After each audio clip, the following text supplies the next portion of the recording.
Olá, pessoal! Vamos mergulhar hoje numa das tendências pedagógicas mais intrigantes e, por que não dizer, radicais: a não diretiva.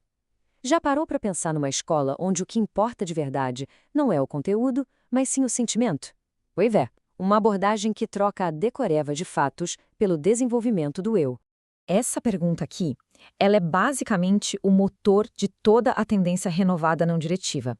É uma inversão total da lógica que a gente conhece, né? Coloca o mundo interior da pessoa, do aluno bem no centro de tudo. É uma provocação e tanto para séculos de prática pedagógica. E o grande nome por trás dessa ideia toda? Carl Rogers. Ele era um psicólogo que olhou para a educação e pensou: peraí.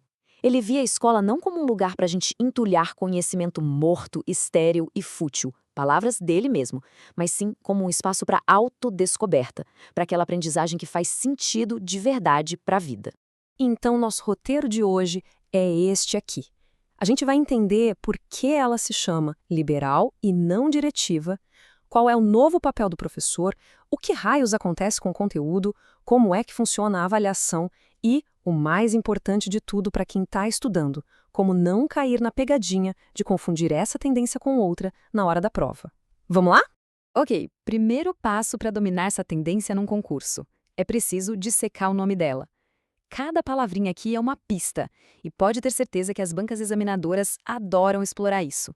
Vamos começar com o liberal. E aqui, muito cuidado. Esse termo não tem nada a ver com política partidária, ok? Na pedagogia, segundo Libânio, liberal quer dizer que o foco está no indivíduo.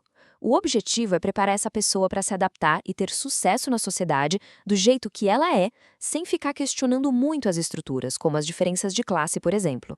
Agora, a segunda parte, não diretiva. Esse é o ponto-chave. A não diretividade aqui se refere especificamente ao conteúdo. O que isso quer dizer? Que o professor não vai ditar o que tem que ser aprendido. O foco sai totalmente do currículo e vai para o mundo interno do aluno, para os seus processos psicológicos, para a sua busca por autoconhecimento. Certo, mas se o professor não dirige o conteúdo, o que ele faz então? Bom, aqui a gente tem uma das maiores rupturas com o modelo tradicional. E claro, é um tópico que sempre aparece em prova. O professor deixa de ser aquela autoridade máxima para se tornar um facilitador. O contraste é absurdo. De um lado, aquela figura clássica, né? A autoridade, o dono do saber que transmite o conteúdo. Do outro, a gente tem o facilitador do Rogers. E o que ele é? Um especialista em relações humanas. A função principal dele é criar um ambiente seguro, empático. Ele não entrega o conhecimento de bandeja, ele ajuda o aluno a organizar os próprios pensamentos e sentimentos para que o aprendizado aconteça de dentro para fora. Um ponto central para a prova, as habilidades desse facilitador rogeriano são muito mais psicológicas do que conteudistas. A missão dele é aceitar o aluno de forma incondicional, criar um clima de total segurança e, acima de tudo, confiar que o próprio estudante tem a capacidade de se desenvolver. É uma relação de confiança total no potencial de quem aprende. Tá, então, se o professor é um facilitador e o foco são os sentimentos, o que acontece com matemática, com a história, com a biologia? Pois é, aqui a gente entra no ponto mais polêmico e que mais gera dúvida na hora do concurso. Anota isso porque é fundamental.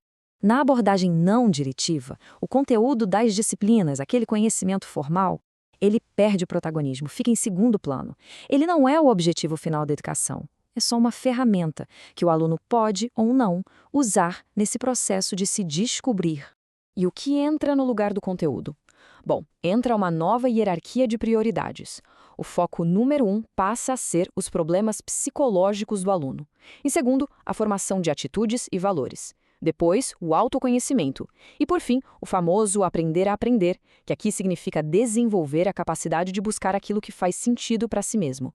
E é claro que essa inversão toda gera a principal crítica a essa tendência, que é uma pegadinha clássica de prova. Muitos teóricos, inclusive o próprio Libânio, apontam que a escola vira quase uma clínica. São usadas técnicas de sensibilização, o objetivo é a autorrealização. A crítica é bem direta. Isso aqui parece muito mais uma terapia de grupo do que uma aula de fato. Ok, se o conteúdo é secundário e o foco é o eu, como é que se avalia o progresso? Provas e notas, obviamente, perdem todo o sentido nesse sistema. A lógica da avaliação também precisa ser completamente diferente. É uma consequência lógica, né? Se o objetivo não é mais checar se a pessoa absorveu um conteúdo que foi definido antes, a prova tradicional se torna inútil. Ela simplesmente não consegue medir crescimento pessoal, amadurecimento ou mudança na percepção sobre si mesmo. A solução, portanto, é a autoavaliação. O único parâmetro que vale é o próprio aluno. E o que se avalia? A percepção que a pessoa tem do seu próprio desenvolvimento. A pergunta muda. Não é o que foi aprendido, e sim em que foi que eu mudei. Como eu me vejo agora? É um processo totalmente interno, totalmente subjetivo. E agora, pessoal, chegamos no momento talvez mais importante da nossa análise, a dica de ouro para qualquer prova sobre tendências pedagógicas. É o seguinte: existe uma outra tendência chamada renovada, a progressivista. E as bancas adoram criar questões para confundir as duas.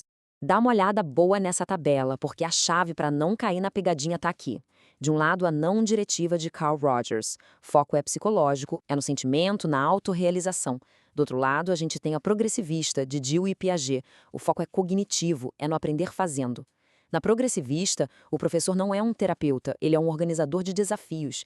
E a avaliação observa os processos mentais, e não os sentimentos. São mundos completamente diferentes. Então, fica o alerta máximo. Se a questão do concurso falou em aprender fazendo, em desafios, citou Piaget ou falou em desenvolvimento cognitivo, a resposta é renovada progressista. Não vá cair na armadilha de marcar não diretiva só porque ela também é renovada e centrada no aluno. O centro de cada uma é diferente. Numa é o sentimento, na outra é a mente. Para simplificar de vez, a associação definitiva é a seguinte. Ouviu não diretiva? O nome que tem que piscar na cabeça é Carl Rogers. Pense em psicologia, em sentimento, em terapia dentro da escola. Se essa imagem mental ficar gravada, ela vai garantir o ponto na questão. E, para a gente fechar, fica a reflexão que essa tendência nos deixa, né? Ao valorizar tanto o eu, tanto o desenvolvimento pessoal, será que a escola rogeriana estaria formando indivíduos mais realizados, mais autênticos? Ou será que, sem querer, estaria incentivando um individualismo que acaba ignorando o lado coletivo?